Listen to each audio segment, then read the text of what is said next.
Hello friends, आज की इस इन्फॉर्मेटिव वीडियो में हम देखेंगे कि यूरिक एसिड कम करने का आसान तरीका क्या है। अगर आपका यूरिक एसिड बढ़ा हुआ है तो इस कंडीशन में हमें क्या क्या खाना चाहिए और हमें क्या क्या चीज़ें नहीं खानी चाहिए।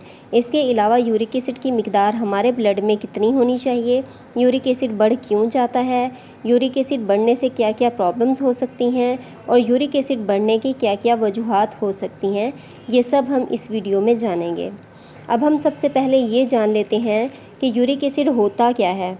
यूरिक एसिड हमारी बॉडी में एक वेस्ट केमिकल कंपाउंड होता है जो कि प्यूरिन के नाम का एक केमिकल होता है, जिसके ब्रेकडाउन की वजह से यूरिक एसिड बनता है। ये प्यूरिन तकरीबन हर किस्म के खाने में मौजूद होता है, यानी कि इसकी कुछ ना कुछ मिकदार हर खाने में मौजूद होती है। कुछ ऐसी चीज़ें जिनमें प्यूरिन की मिकदार ज़्यादा होती है और कुछ ऐसी चीज़ें होती हैं कि जिनमें प्यूरिन की मिकदार कम होती है। जब हम ये ज़्यादा प्यूरिन वाली खुराक खा लेते हैं और जब ये खाना या खुराक डाइजेस्ट हो जाती है तो इसमें मौजूद प्यूरिन यूरिक एसिड में कन्वर्ट हो जाता है। हमारी बॉडी में मौजूद यूरिक एसिड किडनी के ज़रिए फ़िल्टर होकर यूरिन के थ्रू बाहर निकल जाता है।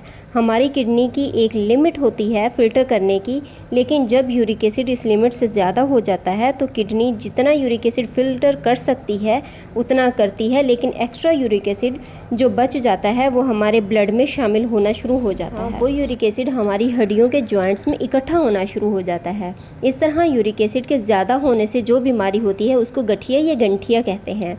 इस बीमारी में यूरिक एसिड हमारे घुटनों में, टखनों में, उंगलियों के जॉइंट्स वगैरह में या जोड़ों में क्रिस्टल की शक्ल में जमा होना शुरू हो जाता है, जिसकी वजह से जोड़ों में दर्द होना शुरू हो जाता है, इन्फ्लेमेशन हो जाती है यानी कि सोजिश होना शुरू हो जाती है और इसके साथ साथ किडनी स्टोन भी हो सकता है।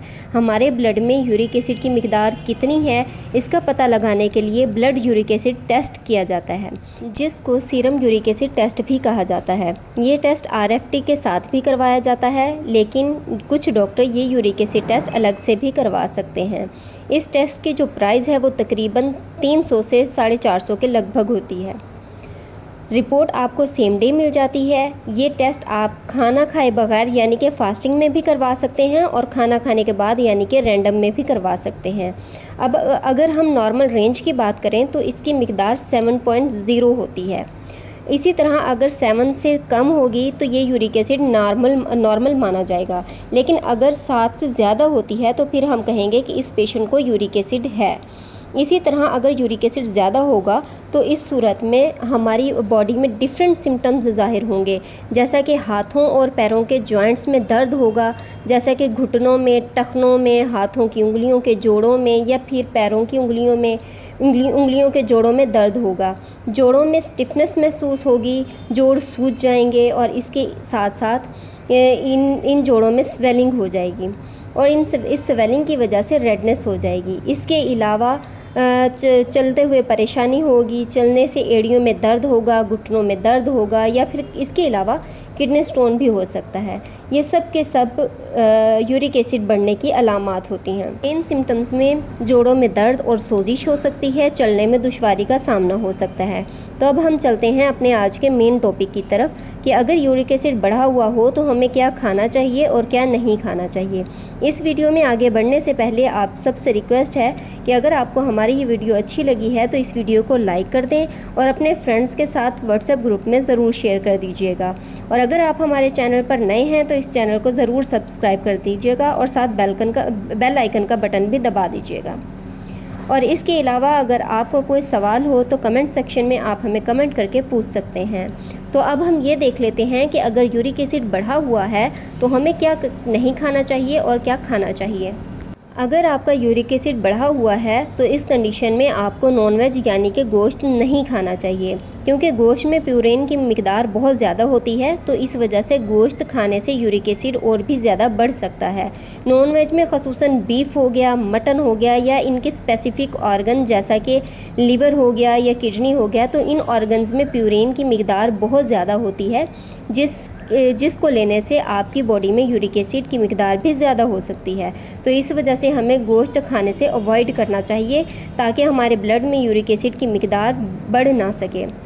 बीफ, मटन के अलावा सी फूड में भी प्यूरिन की मिकदार ज़्यादा होती है, जैसा कि टूना हो गया या सालमन हो गया, इन सब में प्यूरिन की मिकदार ज़्यादा होती है। तो इसी वजह से हमें नॉनवेज बिल्कुल अवॉइड करना चाहिए, नॉनवेज हमें नहीं खाना चाहिए ताकि आपका यूरिक एसिड लेवल जो है वो ज़्यादा ना हो सके। इसके अलावा अल्कोहल लेने से भी यूरिक एसिड बढ़ सकता है।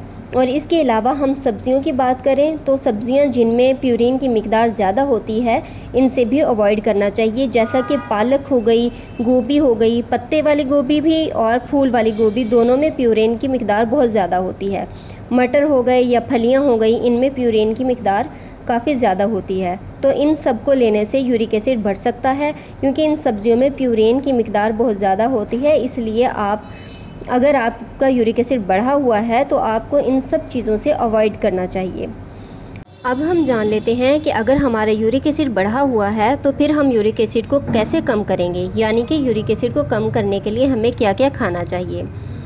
खट्टे यानी कि तुरश फल खाने चाहिए या फिर सब्जियां खाने से हमारा यूरिक एसिड कम हो सकता है, जैसा कि माल्टा हो गया, लीमू हो गया, संतरा हो गया या आंवला हो गया। तो ये फल आपको ज़्यादा से ज़्यादा खाने चाहिए ताकि आपका यूरिक एसिड कम हो सके, क्योंकि ये यूरिक एसिड को अपने साथ अटैच करके यूरिन के थ्रू हमारी बॉडी से बाहर निकालता है।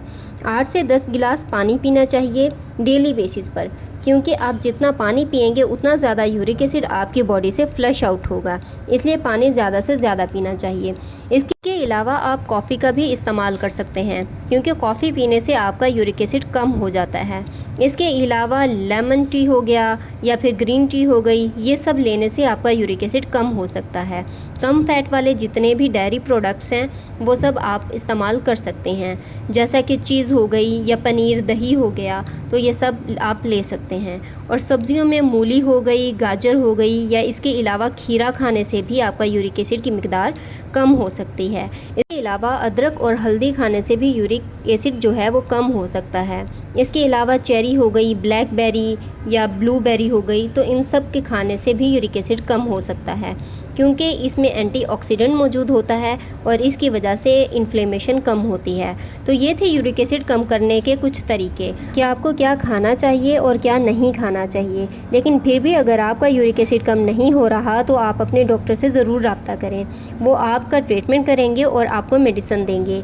आई होप आपको ये वीडियो पसंद आई होगी। अगर आपको ये वीडियो हमारी पसंद आई है तो वीडियो को लाइक कीजिएगा, शेयर कीजिएगा, और अगर आपका कोई सवाल हो तो कमेंट कीजिएगा। मिलते हैं हमारे अगले वीडियो में, तब तक के लिए अल्लाह हाफिज़। Thanks for watching.